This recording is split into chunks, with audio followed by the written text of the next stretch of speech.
Every night, just after midnight, I hear footsteps pacing above my ceiling. It's a slow, deliberate tread, heel, toe, pause, repeat. But here's the thing, I live on the top floor of my building. There's nothing but sky above me. I always brushed it off as pipes, or maybe I was just too tired to care. But tonight, something changed. The footsteps stopped, right above my bed, and a silence pressed down on me so hard I could barely breathe. I tried to rationalize it, telling myself maybe it was just the wind, or the building settling. But then I remembered that last week, my neighbor mentioned losing sleep from the same sounds. She moved out 2 days later, her eyes wide and haunted. I didn't want to admit it, but I was starting to feel watched. The air in my room was thick, almost electric, and my phone flickered in and out of service. I was alone, but it felt like something, was waiting for me to notice it.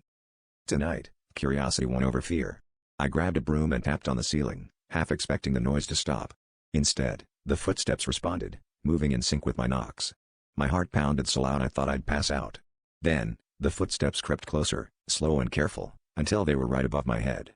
I lay frozen, staring at the ceiling, when I saw it, a line of faint, wet footprints seeping through the plaster, spreading out in a perfect circle above me.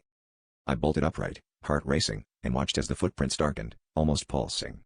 That's when I realized the ceiling wasn't solid anymore, it was thinning, stretching, like something was pushing down from the other side. Then, from the center of the circle, a pale hand pressed through, fingers impossibly long, nails scraping the plaster. I scrambled for the door, but before I could move, a voice whispered from above, "Finally, you're awake."